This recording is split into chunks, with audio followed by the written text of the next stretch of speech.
2주 전에 우리는 함께 보물찾기라는 주제의 설교를 시작하게 되었습니다. 오늘은 두 번째 시간입니다. 지난번에 우리 생각해봤던 그 말씀이 보물찾기 전체의 서론에 해당한다고 할 수 있다면, 오늘부터 진행되어지는 말씀은 보물찾기의 본론에 해당한다고 할 수 있습니다. 하나님께서 우리를 사랑하시고 우리를 구원하셔서 우리를 영원한 생명 주시고, 뿐만 아니라 하나님 백성 삼으시고 사망에서 생명으로 옮기셨습니다. 하나님께서 그 놀랍고 영광스러운 일들을 행하셨습니다. 이미 행하셨습니다. 그런데 그 주님께서 그 영광스러운 구원의 일을 멈추지 않고 계십니다. 그것은 다른 것이 아니라 바로 성화입니다. 우리를 의롭게 칭해 주신 주님께서 그 칭해 주신 이름답게 우리를 빚어가시는, 예수님의 형상으로 빚어가시는 그 과정을 성화라고 하는 것입니다. 그래서 우리 모든 그리스도인들은 구원을 이미 받았고 현재도 그 구원의 여정 속에 있음을 우리는 알고 있는 것입니다. 하나님께서 우리를 거룩하고 구별되는 백성으로 예수님 닮은 모습으로 세워가고 빚어가시는 동안 우리가 경험하게 되는 것은, 따라해 볼까요? 하나님의 다루심. 하나님께서 우리를 다루어 가신다는 것입니다. 그분의 손 안에서 우리의 성품, 우리가 믿고 있던 가치관, 모든 것들을 조금씩 바꾸어서 우리를 예수님의 형상으로 거룩하게 빚어 가신다는 것입니다. 그렇기 때문에 우리가 머리를 믿고 있는 신앙을 삶 속에서 경험하는 모든 과정은 이러한 하나님의 다루심과 역동적 관계 속에 놓여져 있는 것입니다. 하나님께서 저와 여러분에게 삶의 시련을 때때로 허용하시고 또 여러 가지 부분에서 안 좋은 상황을 만나게 하시는 이 모든 것들이 단순히 하나님 백성을 고생시키시고 힘들게 하심이 아니요, 우리의 삶을 예수님 닮은 모습으로 빚어가시기 위한 하나님의 크고 영광스러운 계획과 섭리를 담은 다루심임을 우리가 꼭 기억해 봐야 할 필요가 있습니다. 이 다루심 속에서 우리는 우리 안에 있는 보물을 발견하게 됩니다. 저와 여러분 가운데는 보물이 있습니까? 조금 있는 것 같은데, 하나님께서 내게 주신 보물보다 안 주신 보물이 더 많아 보일 때가 얼마나 많은지요. 그러나 하나님의 다루심 속에 우리는 우리 안에 감춰졌던 보물을 발견하게 되고, 우리 자신이 보물임을 발견하게 되어지는 귀한 인식의 전환을 맞이할 수 있게 되는 것입니다. 사랑하는 성도 여러분, 저는 이 보물찾기 함께 떠나는 여정 속에서 저와 여러분 모두 가운데 그전에는 알지 못했던 내 삶의 진짜 보물, 내 삶에 정말 가치 있는 것들을 발견하게 되고, 사실 나 자신이 하나님 안에서 진짜 보물이었음을 회복하고 발견하게 되시기를 간절히 축원합니다. 오늘은 요셉의 이야기를 통하여서 우리 안에 있는 보물들이 무엇이며 우리가 이 보물들을 어떻게 받아들일 것인가에 대해 짧게 말씀 나누시는 가운데 주님께서 주시는 거룩한 은혜의 통찰 넘치시기를 예수님의 이름으로 축원합니다. 아멘. 오늘 우리는 함께 요셉의 이야기를 읽었습니다. 요셉은 그야말로 아주 파란만장한 삶을 살았다고 해도 과언이 아닙니다. 사랑받는 아들로 살다가 형들의 미움 속에서 애굽에 팔려가 노예로, 또 그 애굽에서도 억울하게 누명을 쓰고 죄수가 된 삶이 바로 요셉의 삶이었습니다. 요셉의 삶 전체를 함께 조망하며 오늘 이 말씀이 저와 여러분에게 주시는 거룩한 통찰 가운데 나아갈 때 우리가 먼저 살펴봐야 할 것은 바로 내 안에 있는 보물을 하나님께 드리지 않는다면 그것은 참다운 보물이 될 수 없다라는 사실입니다. 요셉은 누구입니까? 요셉은 야곱의 보물입니다. 야곱의 보물 1호는 요셉입니다. 그 누구에게도 빼앗길 수 없었습니다. 그래서 야곱은 요셉을 특별히 대우하기 시작했습니다. 옷도 색동옷을 입혀주고 형들과 거리를 두게 하고, 모든 이 세상에 상처받기 쉬운 것들로부터 아들 요셉을 지키기를 원했다는 것입니다. 완전히 구별된, 마치 진공 상태 속에, 온실 속에 화초와도 같이 자란 사람이 바로 요셉입니다. 야곱은 요셉이 그렇게 해야 안전할 줄 알았습니다. 야곱은 그렇게 해야 요셉이 진짜 내 보물이 될 거라고 생각했던 것입니다. 그런데 놀랍게도 하나님의 다루심 속에 하나님은 야곱의 보물인 요셉을 뺏어 가시는 것 같은 모습을 보여주십니다. 너무나도 소중한 요셉, 나에게 있어서는 정말 나 인생의 전체라고 할 수 있는 그 요셉을 하나님께서는 그냥 뺏어가는 것 같은 모습을 보이신다는 것이죠. 야곱 입장에서 생각해 보자면 야곱에게 남겨진 것은 요셉의 피 묻은 옷이었습니다. 그 옷은 자기 자신이 다른 모든 아들들과 구별하여서 이 아들이 얼마나 독특하고 특별한 존재인가를 보여주는 상징물 그 자체였습니다. 야곱에게 있어서 하나님의 다루심은 혹독하게 느껴졌을 것입니다. 그러한 상황 속에서 이 요셉이 빼앗겨진 것이죠. 보물이 사라진 것입니다. 그런데 놀랍게도 우리가 알지 못했던 사실이 발견되는 것입니다. 그것은 무엇입니까? 요셉은 진짜 보물이 맞았는데 야곱의 손에 있을 때는 사실 보물이 아니었다는 것입니다. 야곱에게는 보물이었지만 형들에게는 오물처럼 취급받았습니다. 요셉이 올 때마다 형들은 화가 났고 분노했고 욕을 했습니다.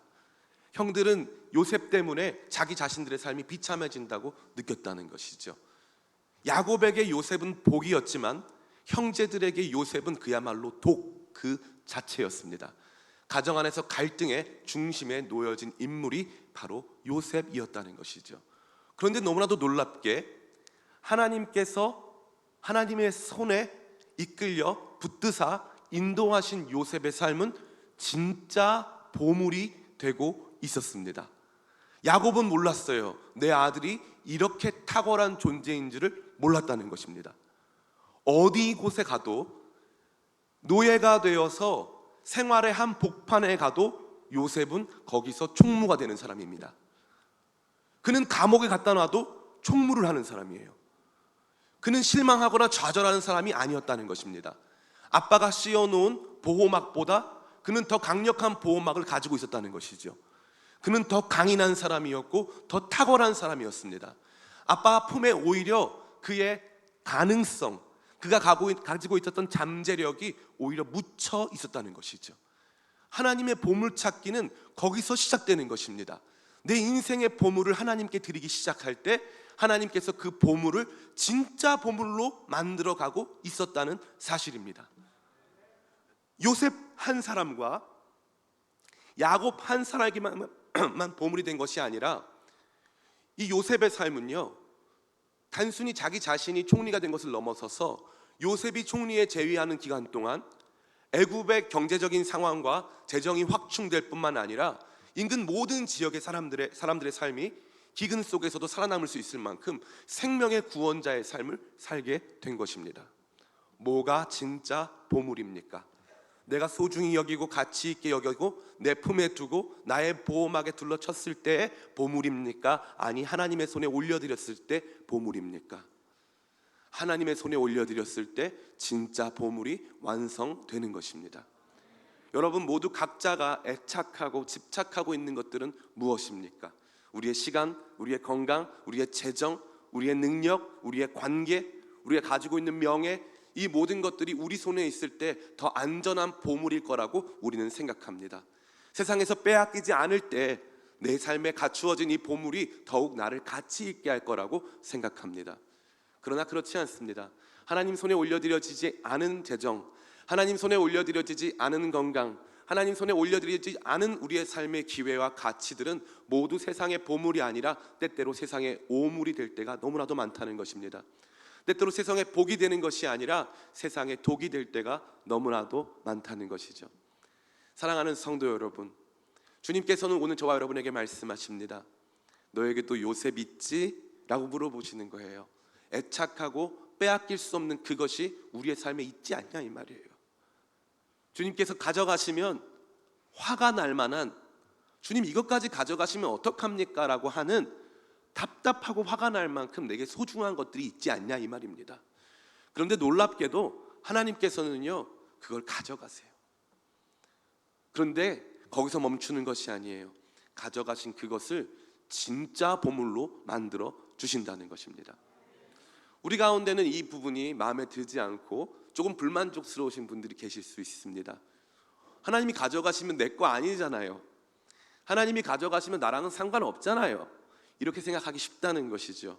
근데 놀랍게도 야곱 입장에서 요셉은 철저히 빼앗겨진 아들입니다. 빼앗겨진 보물이라는 거죠. 그 보물을 하나님께서 어떻게 사용하셨든지 나에게는 존재하지 않는 보물이, 더 이상 존재하지 않는 보물이 요셉이었다는 사실입니다. 그러나 놀라운 것은 무엇입니까? 하나님은 야곱에게 더 크고 영광스러운 요셉을 돌려주셨다는 것입니다. 나중에 애굽에서 요셉을 다시 만날 때 내 품에서 내가 보호하던 색동옷이 아니라 이제는 총리의 옷을 입고 있는 요셉을 마주 대한다는 것이죠. 이제 나에게만 보물이 아니라 열방의 보물이 되어 있는 내 아들을 만나게 된다는 것입니다.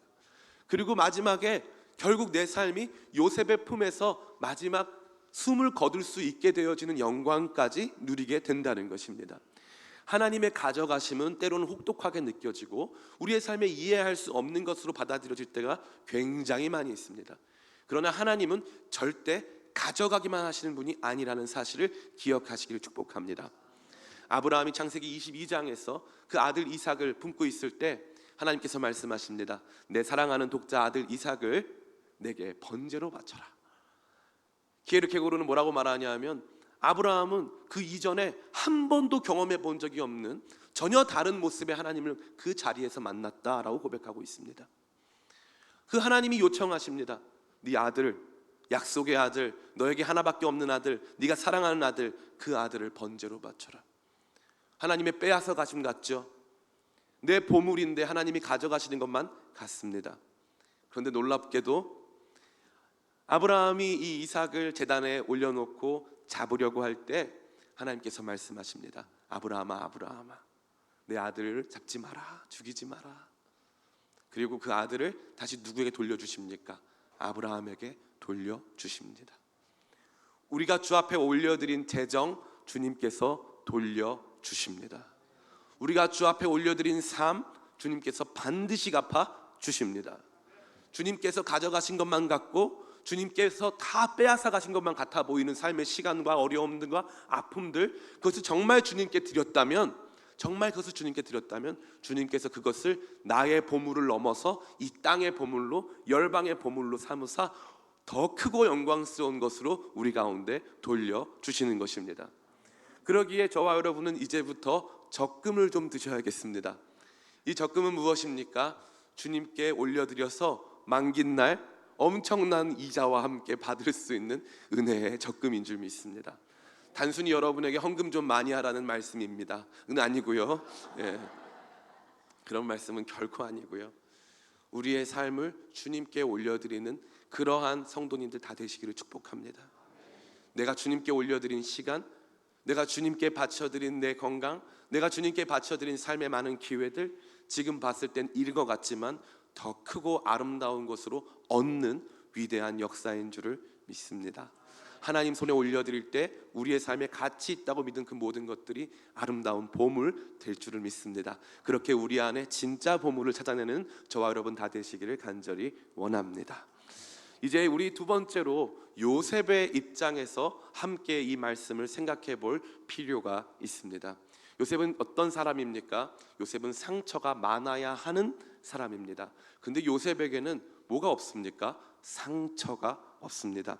왜 요셉에게는 상처가 없을까요? 여기 두 번째 보물이 등장합니다. 따라해 볼까요? 내 삶을 해석해 주심. 내 삶을 해석받는 것, 그것이 내 안에서 가장 중요한 보물입니다. 앞서 말씀드린 바와 같이 요셉은요, 상처받은 게 많아요. 요셉은 태어났더니 엄마가 몇 명입니까? 엄마가 4명이에요.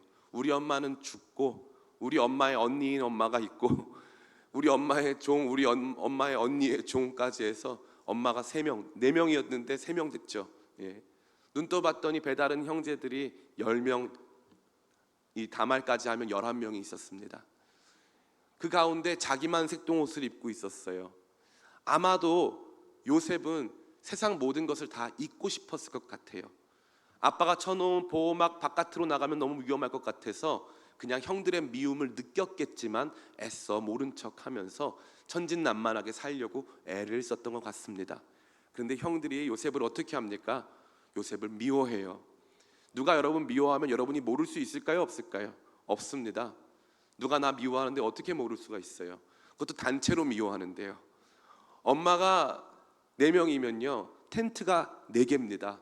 각 텐트마다 가가지고 다른 집 자녀들 흉보고 아빠 흉보고 하는 일들이 아마 그 가정에서 자행되고 있었을 것입니다. 그러한 가운데서 요셉에게는 어마어마한 거절의 상처가 다가옵니다. 형들이 일하고 있는 곳까지 가서 형들의 소식을 알기 위해서 처음으로 요셉이 그 길을 떠났는데 형들이 멀리 있었어요. 형들을 향해서 반가운 마음이 있었습니다. 그런데 형들은 그런 마음이 아니었어요. 요셉을 죽이자고 모의하고 죽이려고 웅덩이에 쳐넣었다가 나중에는 그냥 그러지 말고 팔자 해서 애굽의 종으로 팔게 됩니다. 형들에게 버림받았습니다. 엄마가 돌아가시고 형들에게 버림받고 혈혈단신으로 이방인의 땅 애굽까지 와서 거기서 노예로 살게 된 것입니다. 거기서도 열심히 살았습니다. 열심히 살았어요. 그래가지고 그 가정에서도 총무가 되고 깨끗하게 살았습니다. 보디발 장군의 아내가 유혹했지만 그 유혹을 믿음으로 승리하지 않았습니까? 그런데 그에게 다가온 것은 무엇이었습니까? 감옥이었습니다. 믿음으로 살았더니 감옥까지 간 거예요. 얼마나 억울합니까? 얼마나 힘듭니까? 요셉의 삶은요, 그야말로 상처로 점철되어 있다고 해도 과언이 아닌 것입니다. 근데 흥미로운 것은 요셉은 상처가 없어요. 대신 누가 상처가 있는 줄 알아요? 형들이 상처가 있어요. 내가 내 동생을 팔았다고 하는 그 상처, 그것 때문에 우리 가정이 이렇게 비참했다라고 하는 상처, 나 때문에 혹시 우리 가정에 이런 문제가 생긴 것은 아닐까라고 하는 상처가 형들에게는 있습니다. 근데 요셉은 상처가 없어요. 그럼 요셉은 왜 상처가 없을까요? 하나님께서 요셉의 삶을 해석해 주셨기 때문이에요. 오늘 본문의 말씀을 같이 읽어보겠습니다. 창세기 45장 4에서 5절 말씀입니다. 우리 같이 한번 읽어보겠습니다. 요셉이 형들에게 이르되 내게로 가까이 오소서. 그들이 가까이 가니 이르되 나는 당신들의 아우 요셉이니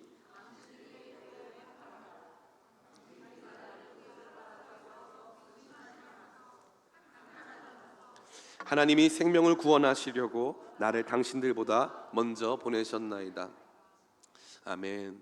여기서 근심하지 마소서, 한탄하지 마소서는 형들이 해줘야 되는 말이에요. 저희 보고 많이 놀라셨죠? 저희가 그때 그렇게 했던 거 많이 후회하고 있어요. 근심하지 마시고 한탄하지 마세요 라고 형들이 해줘야 되는 말인데 이 말을 요셉이 해줍니다. 요셉은 피해자가 아닙니다. 운명의 피해자, 갈등의 피해자, 미움의 피해자, 선의의 피해자, 요셉은 얼마든지 자기 자신을 피해자로 규정할 수 있습니다. 제가 만약에 요셉처럼 총리가 됐다면 1년 정도는 자숙의 시간을 갖다가 1년 후부터 숙청의 피바람을 아마 일으킬 것 같습니다. 제가 총리가 된 다음에 처음 부르고 싶은 사람은 보디발 장군의 아내입니다. 그분을 불러서 물어보고 싶어요. 왜 저한테 그렇게 하셨어요? 꼭 그렇게 하셨어야만 했나요? 라고 물어보고 싶어요. 그렇게 한 다음에 개인적 복수의 차원을 넘어서서 정의의 실현을 통하여 그분을 제가 있었던 감옥에 한번 가보세요 해가지고 그곳으로 안내할 것 같습니다. 왜냐하면 제가 피해자거든요. 당신 때문에 내 아까운 인생 수년을 날렸어. 당신이 무고히 나 그렇게 해가지고 나는 믿음으로 살았는데 당신이 나 그렇게 만든 장본인이야. 나 피해자야. 얼마든지 말할 수 있죠. 나 상처받았어. 얼마든지 말할 수 있습니다. 그 다음에 부르고 싶은 사람들은 애굽의 군대를 동원해서 저 팔레스타인 지방에 있는 야곱의 가정에 가면 형들이 있다. 10명 다 데리고 와 해서 전원 검거해가지고 데리고 와서 그때 저거 왜 팔았어요? 왜 팔았어요? 르우벤 형은 나가 있어 하고 딱 뺀 다음에 이제 다 혼내주고 싶어요. 그게 누구 마음입니까? 우리 마음이죠. 나 자신의 권력, 나 자신의 영광, 나 자신의 명예로 우리는 우리 자신의 치유제를 삼고 싶고 그것을 통해서 수많은 사람에게 나를 증명하고 싶은 것입니다. 그런데 요셉은 신기하게 전혀 그런 마음이 없어요. 형들이 나를 팔았다고 해서 근심하지 마소서, 한탄하지 마소서. 이거는 형들에 대해서 요셉이 인간적으로 위대한 마음을 품고 형들을 용서해 준 것이 아닙니다. 이것은 요셉 자신이 가지고 있는 개인적인 도덕과 윤리나 성품의 아름다움에 기인한 것이 아니라는 사실입니다. 이것은 철저히 그가 하나님으로부터 받은 어마어마한 계시, 하나님으로부터 받은 말로 다할 수 없는 삶의 해석으로부터 비롯된 것이라는 사실입니다. 요셉아, 너가 지금 여기 있는 건 형들이 너를 팔아서도 아니고 네가 억울하게 누명을 써서도 아니야.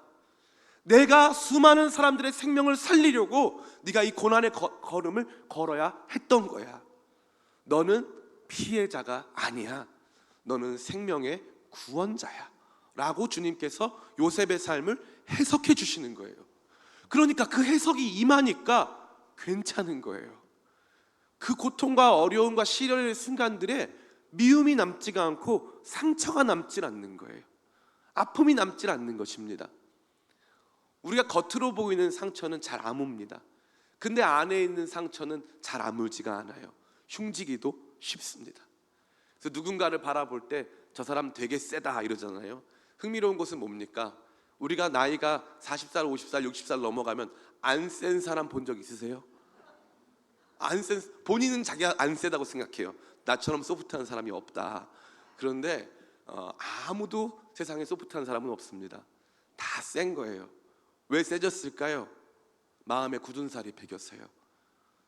수많은 세상의 자극과 아픔들이 내 마음에 상처기를 남겨가지고 내 마음에 굳은 살이 배겨서 마음이 부드럽지가 못하고 딱딱하고 조금만 누가 나한테 이렇게 하면은 반대로 갚아주려고 하는 마음의 어떠한 단호함이 우리 가운데 있는 것 아니겠습니까?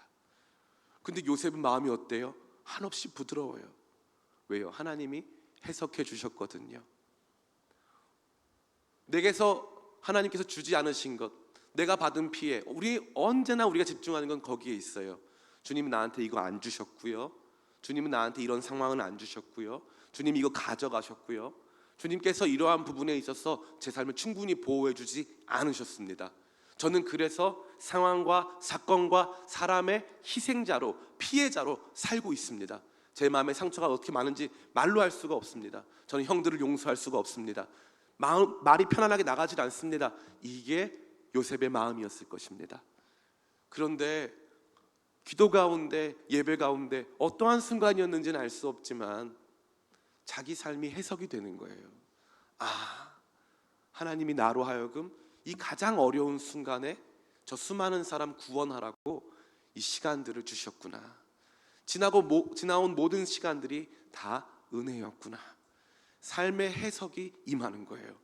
삶의 해석이 임하면 결핍도 은혜가 되고 상처도 은혜가 되는 줄 믿습니다. 상처가 별이 되는 것이죠. 우리 삶 속에 주지 않으셨던 모든 것으로 말미암아 감사할 수 있게 되는 것입니다. 사랑하는 성도 여러분, 우리 안에 있는 진짜 보물이 무엇입니까? 내가 붙잡고 있는 것, 때로는 어떤 사람은 상처를 보물처럼 붙잡습니다. 그래서요, 고난 배틀이 있어요. 고난 배틀.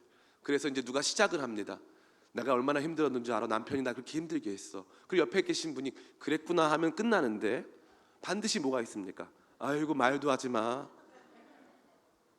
고생한 것도 아니야. 나는 더 많이 했어. 그러면은 이제 거기서 남편 배틀로 끝나야 되는데 남편 배틀 안 끝나고 자녀 배틀이 시작됩니다. 근데 너는 그래도 자녀라도 괜찮잖아. 아이고, 말도 마 하면서 서로 고난 배틀이 시작하는 거예요. 평생 우리는 누구한테 고난받고 힘들고 어려웠다, 역경을 거쳐내면서 나같이 산 사람이 없다, 다 우리 자랑합니다. 그런데 하나님 말씀이 해석으로 임하는 거예요. 네 힘으로 산 것 같지? 아니야. 네 능력으로 산 것 같지? 아니야.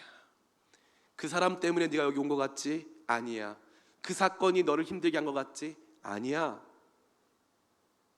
내가 너를 수많은 사람의 생명의 구원자로 삼으려고, 내가 너를 진짜 보석 만들려고 너를 깎아왔던 시간들이야. 네가 왜 찬란한 줄 알아? 내가 너를 내 손으로 빚었기 때문이야. 이 해석이 임할 때야 비로소 우리 안에서 하늘의 용서가, 우리 안에서 말로 다할 수 없는 부드럽고 평안한 마음이, 거룩한 평정심이 임하는 것입니다. 오늘 마음 가운데 때때로 참을 수 없는 분노가 끓어오르고 때때로 나를 힘들게 하고 아프게 했던 수많은 사람들에 대해서 용서할 수 없는 마음이 들 때 우리가 구해야 될 것은 무엇입니까? 주의 말씀으로 내 삶을 읽어 주시옵소서. 나도 내 인생을 모르오니 주의 말씀으로 읽어 주시옵소서. 내가 왜 이렇게 살아왔어야만 했는지 주님 해석해 주시옵소서. 하나님께 올려드렸던 보물 요셉이 자기의 삶을 확인하는 순간 자기가 다른 사람에게도 보물이고 자기 인생이 자기에게도 보물되는 귀한 역사가 일어나는 것입니다. 이제 말씀을 마칩니다. 사랑하는 성도 여러분, 우리 가운데 보물 없는 성도 한 사람도 없습니다.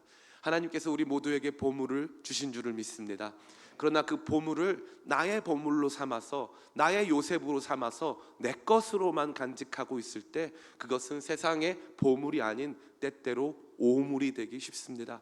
세상의 복이 아닌 세상의 독이 되기가 쉽다는 것입니다. 오직 주님의 손에 올려드린 보물만이 진정한 보물이 되어 찬란한 광채를 비출 수 있는 것입니다. 내게 주신 재정, 내게 주신 건강, 내게 주신 기회, 내게 주신 능력, 그 모든 것들을 주님의 손에 올려드리고 주님께서 그것을 과연 얼만큼 크고 영광스럽게 사용하시는지를 함께 인생을 통해 확인하는 저와 여러분 다 되시기를 축복합니다. 그런데 그 보물을 주님께서 어떻게 하신다고 했습니까? 하나님 다 써버리시고 다른 사람들을 위한 보물로 삼아주신다고 했습니까? 아니요, 반드시 그 보물이 우리의 인생에도 보물 될 수 있도록 더 크고 영광스러운 것으로 돌려주신다 했습니다. 하나님은 우리의 공급자이시지 우리에게 필요한 것들을 가져가시는 탈취자가 아니십니다. 더 큰 공급으로 우리의 삶을 채우시는 그분을 경험하기 위하여 우리의 삶의 보물을 그분께 올려드릴 때 진정한 보물 찾기 시작될 줄 믿습니다. 그때 바로 우리 가운데 임하는 것은 무엇입니까? 우리의 삶의 해석이 임하는 것입니다. 우리에게 가장 필요한 것은 바로 그 말씀입니다. 그 말씀이 우리 가운데 임하여서 우리의 삶이 이해되고 납득되고 그 의미와 가치가 충만하게 깨달아질 때 더 이상 상처가 아니고 상처는 별이 되고 우리의 삶에 지나왔던 모든 시간들은 하나님께서 만드신 거룩한 영광의 시간으로 바뀔 줄을 믿습니다. 오직 주의 말씀 속에서 우리의 삶을 해석받아 우리의 삶이 진짜 보물이었음을 발견하게 되는 저와 여러분 다 되시기를 예수님의 이름으로 축원합니다. 우리 잠시 같이 기도할까요?